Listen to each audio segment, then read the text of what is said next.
শুভ সকাল বন্ধুরা, সবাই কেমন আছো? আশা করছি সবাই অনেক ভালো আছো, সুস্থ আছো।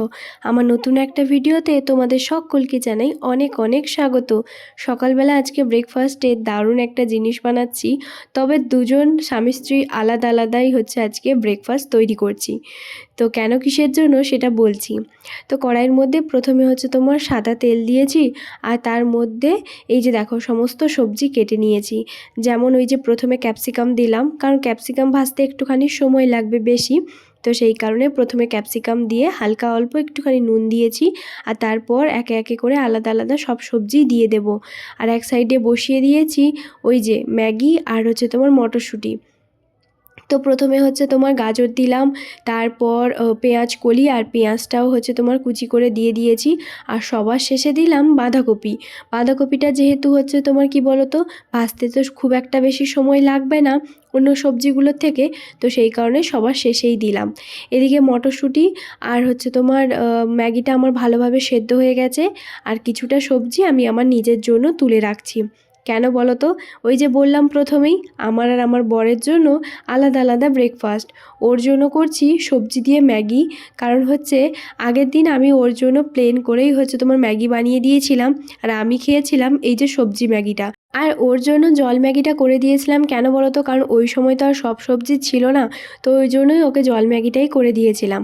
তারপর ওকে যখন আমি এইভাবে সবজি দিয়ে হচ্ছে তোমার ম্যাগিটা খেয়েছিলাম, ওকে হোয়াটসঅ্যাপে ছবি পাঠিয়েছিলাম, তখনও অফিসে ছিল। বললো বা নাইস, দারুণ লাগছিল। তো ওই জন্যই হচ্ছে আজকে আমাকে বললো যে নিজে হচ্ছে কালকে খেয়েছো, আমার জন্য আজকে একটু সবজি ম্যাগি বানিয়ে দাও।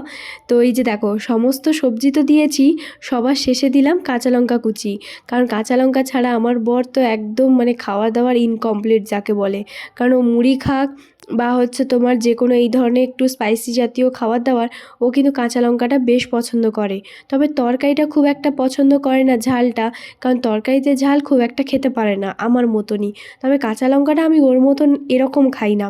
যাই হোক, এদিকে আমার ওর টিফিন প্যাক করা রেডি হয়ে গেছে। এরপর আমি আমার জন্য এই যে দেখো ওটসও কিন্তু বানিয়ে নিয়ে বাইরে এখন ছাদে এসেছি, আর হালকা রোদ এখানে বেরিয়েছে, তাই ভাবলাম এখানেই বসে বসে খেয়ে নেব। তো বর গেছে হচ্ছে তোমার অফিসে।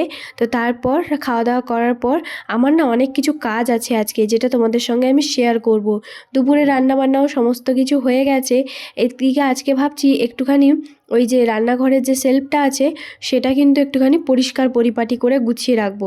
আমার যেহেতু রান্নাঘরটা খুব একটা বড় নয়, আর সেলফ খুব একটা নেইও, কাউন্টার টপটাও একটুখানি ছোট, এই কাউন্টার টপে না আমি কোনো কিছু সেরকম জিনিস রাখতেই পারি না। যাই হোক, আমি এই যে মশলা কৌটোগুলো প্রতিদিন যে ব্যবহার করি, সেই কৌটোগুলো যেগুলো জিনিস আছে সেগুলো উপর থেকে একটুখানি স্কচ ব্রাইট দিয়ে হালকা একটু ঘষে পরিষ্কার করে নিয়েছি। আর যে কন্টেনারগুলো খালি হয়ে গেছে সেগুলো কিন্তু ভালো করে আমি ধুয়ে নিয়েছি। প্রতিবার যখনই কন্টেনারে কোনো কিছু খাবার দাবার বা যাই কিছু শেষ হয়ে যাক না কেন মশলাপাতি, সেগুলো কিন্তু আমি ধুয়ে তারপরেই ব্যবহার করি। তো যাই হোক, এইদিকে দেখো সব কিছু একসঙ্গে ভালো করে ধুয়ে নিচ্ছি। আর আগের দিন যে ফুলের টবগুলো নিয়ে এসেছিলাম, সেগুলো এখানে কিন্তু খুব ভালোভাবে সাজিয়ে রাখবো আর কি। রান্নাবান্না দুপুরে বলতে পারো ওই মুসুরির ডাল করেছি, বেশি একটু টমেটো দিয়ে পেঁয়াজ টিয়াজ দিয়ে গাজর এইগুলো দিয়ে আর কি একটা মানে ডাল করেছি। আর একটা সবজি, সব রকম সবজি দিয়ে একটা তরকারি করেছি। আর সঙ্গে তো আচার তো থাকবেই, আজকে ডাল ভাত হয়ে যাবে। আর এই যে দেখো বড় যে কন্টেনারটা দেখালাম, এই কন্টেনারের মধ্যে না মানে চা পাতা আছে। সরস্বতী পুজোর দিন বাজার থেকে তোমাদের দাদাভাই আমার জন্য টাটা টি গোল্ডের যে চা পাতাটা, ওটা 500 গ্রাম হচ্ছে তোমার নিয়ে এসছে। নিজেই চা খেতে মানা করে, আবার যেই হচ্ছে দেখেছে দুদিন আমি চা খাইনি, আমার মাথাটা যন্ত্রণা করছিল, অমনি কিন্তু যেই বলেছি সঙ্গে সঙ্গে দেখছি নিয়ে চলে এসেছে।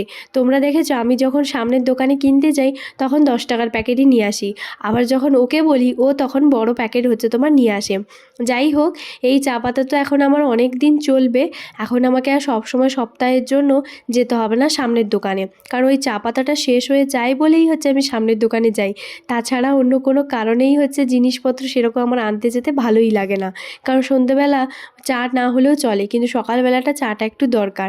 এদিকে যা কৌটো কাটাগুলো সব কিছু ধুয়ে রেখেছিলাম, সেগুলো বাইরে একটুখানি ছাদে শুকোতে চলে এসেছি। আর শুকিয়ে দিয়ে এদিকে দরজাটাও লাগিয়ে দিলাম, কারণ এখান থেকে না ঠান্ডা হাওয়া হচ্ছে তোমার বয়। এমনিতেও আমাকে ঠান্ডা লেগেছে, তার উপরে এই ধোয়া হচ্ছে তোমার সমস্ত কিছু করছি। আমার না ভাবছিলাম যে রান্নাবান্না যখন হয়েই গেছে, তাহলে এগুলো ভালো করে সুন্দর করে পরিষ্কার করে নিই, কারণ এখানে যেহেতু রান্নাটা হয় আর রান্নাঘরের তেল কৌটোর উপরে না প্রচণ্ড পরিমাণে তেল জমা হয়, তো সেই জন্য ভালোভাবে সব কিছু মাঝে মধ্যেই কিন্তু পরিষ্কার করে নিই। তো যাই হোক, সেগুলো তো তোমাদের সঙ্গে সবটা আর মাঝে মধ্যে শেয়ার করতে পারি না, তাই ভাবলাম চলো আজকে তাহলে তোমাদের সঙ্গে শেয়ার করি। এখন হাতে আমার অনেকটা সময় আছে, মানে ওই 11টা 20 মতন বাজে এখনও পর্যন্ত, যদিও বা বর আসবে না, কারণ বর আসতে প্রায় বলতে পারো ওই 12:30 1টা মতন বাজবে।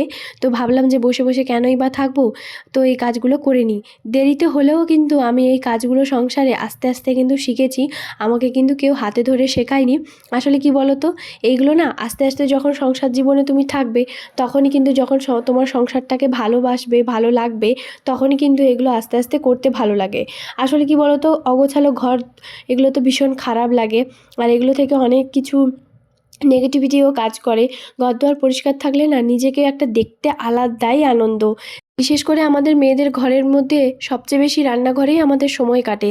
আর সেই রান্নাঘরটা যদি নিজের মনের মতন করে সুন্দরভাবে, সে ছোট হোক বড় হোক যাই হোক না কেন, দরকার নেই অত হিজিবিজি জিনিসপত্র, কিন্তু তবুও ছোট্টর উপরেও খুব সুন্দরভাবে গোছগাছ করেও যদি রাখা যায় না, সেই রান্নাঘরটার প্রতি একটা আলাদাই আনন্দ থাকে, দু চোখ যেন জুড়ে যায়। তো যাই হোক, এদিকে আমি ফুলগুলোর যে টবগুলো নিয়ে এসেছিলাম আর্টিফিশিয়ালগুলো, সেগুলো একটুখানি না জল ধোয়া করে রেখে দিয়েছি একটু হালকা রোদে আর কি। আর এদিকে পুরো দেওয়ালটা পুরো প্রতিদিনই হচ্ছে সকালবেলা আমি এমনি মুছে দিই, তবে সপ্তাহে একদিন আমি চেষ্টা করি একটু স্কচ ব্রাইট দিয়ে ভালো করে পরিষ্কার করে নেওয়ার। আর এমনিতে তো গ্যাস প্রতিদিন সকালবেলা আর হচ্ছে তোমার ওই দুপুরবেলা রান্না করার পরে আর রাতে 3 বেলা কিন্তু গ্যাসটাকে বেশ ভালো করেই পরিষ্কার করি। এই গ্যাসটা কিন্তু নতুনই, তবে এটা আমাদের নয়। আমরা যখন প্রথম এখানে এসেছিলাম, আমার বর যখন এখানে একা প্রথম ট্রেনিংয়ের জন্য ছিল, তখনই কিন্তু একটা ছোট এক পাল্লা চুলা যে থাকে সেইগুলোই কিন্তু কিনেছিল। আর তারপর ওর একটা অফিসের হচ্ছে তোমার কলিগ, ওরা হচ্ছে ট্রান্সফার হয়ে এখান থেকে যখন যায়, ওদের জিনিসপত্র যখন বিক্রি করে, তো এই গ্যাসটা আমাদের মানে ভালো লেগেছিল। তো ওই জন্য ওরা যখন বলে তখন আমরা বলেছিলাম যে গ্যাসটাই তাহলে আমরা নেব, কারণ আমাদের যেহেতু ওই একটা পাল্লায় হচ্ছে তোমার গ্যাস চুলা ছিল, আর রান্না করতে প্রচণ্ড পরিমাণে অসুবিধে হতো, কারণ সকালবেলা থেকে 3 বেলা রান্না করা প্রচণ্ড ঝামেলা হতো। আর কি বলো তো, আমার খাটনিও অনেকটা বাড়তো, কারণ একটার পরে একটা রান্না হবে, তারপরে আমাকে আবারও মানে দ্বিতীয় রান্নাটা বসাতে হবে। আর এখন কি হয়, আমার এই দুটো গ্যাস চুলা হতে মানে দুপাল্লা, তো একদিকে ভাত বসিয়ে দিলাম, একদিকে ডাল বসিয়ে দিলাম, আর বাদবাকি সবজিগুলো কাটতে থাকলাম। এটাতে আমার অনেক বেশি সুবিধে হয় আর কি। তো সেই জন্য আমরা এটা নিয়েছিলাম। আর যে চালের যে কৌটোটা, সেটা তো তোমাদেরকে বলেছিলাম, যখন দিলীপ ভাইয়া এখান থেকে গেছিলো তখন কিন্তু আমাদের দিয়েছিল। যাই হোক, রান্নাঘর খুব ভালোভাবে পরিষ্কার হয়ে গেছে। আর এখানে দুটো দড়ি টাঙানো আছে, এখানেই হচ্ছে তোমার ওই মানে কাপড়গুলো আমি হচ্ছে তোমার শুকাই, যেগুলো হচ্ছে তোমার কিচেন ন্যাপকিনগুলো আর কি, কিচেনের যে কাপড়গুলো সেগুলোই হচ্ছে আমি এখানেই শুকিয়ে দিই। আর সকালবেলা তো সবজিগুলো এগুলো নিয়ে এসেছিলো, তাই এই সবজির যে ব্যাগগুলো আমি এখানেই রেখে দিই। আগের দিন না মনে হয় এই দড়িটা খুলে পড়ে গেছে, তো সেই জন্য এখন খুলে রেখে দিলাম, আর ভালো করে গুছিয়ে এখন রেখে দেবো। তার কারণ কেন বলো তো, এটা ভাবিদের, ভাবি যখন আসবে জামা কাপড় শুকাতে তখন আবার ভালো করে টাঙিয়ে দেবে। তো এদিকে আমার সব কিছু কিন্তু ভালোভাবে শুকিয়ে গেছে, তো ভাবলাম যে ওই জায়গাটাও তাহলে ভালো করে একটুখানি সাজিয়ে নিই নিজের পছন্দ মতন। প্রতিবার যে এইভাবে থাকবে তার কোনো মানে নেই, আমি সবসময় দেখেছো মাঝে মধ্যে কিন্তু একটুখানি চেঞ্জ করতে থাকি, কারণ একঘেয়েমি জিনিসপত্র দেখতে থাকলে না আমার ভালো লাগে না। একটুখানি নিজের মনের মতন করে কাজের সুবিধা অনুযায়ী সব কিছু কিন্তু রেখে দিই। আগে কিন্তু আমার ওইখানে একটাই শুধুমাত্র সেলফ ছিল, আর আমি বুদ্ধি করে দুটো কাপ হচ্ছে তোমার ডান্ডা ভেঙে গেছিলো, যেহেতু ওইগুলো অনেক পুরনো কাপ, তো ওইগুলো দিয়ে ওপরে একটা হচ্ছে তোমার ওই শ্বেত পাথর, মানে ওই মার্বেল পাথরটা ছিল বাইরে আর কি, এমনি পড়েছিল, যখন হয়তো কাজবাজ হয়েছিল ওদের ঘরে তখন রেখেছিল।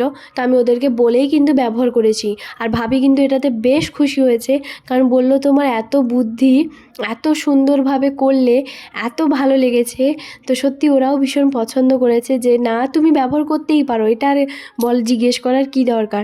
তবু আমার মনে হয় অপরের কোনো জিনিস মানে হাত দিতে গেলে 10বার হচ্ছে ওকে জিজ্ঞেস করা, আমার এটাই মনে হয়। তাই আমি কোনো কিছু জিনিস সামান্য, আমি সেরকম তো কোনো কিছু জিনিস ওদের নিই না, কিন্তু তবু আমি এইটা যে নিই বা আরও দুটো টাইলসও নিয়েছি, সেটাও কিন্তু আমি ওদেরকে জিজ্ঞেস করেই হচ্ছে তোমার নিয়েছি।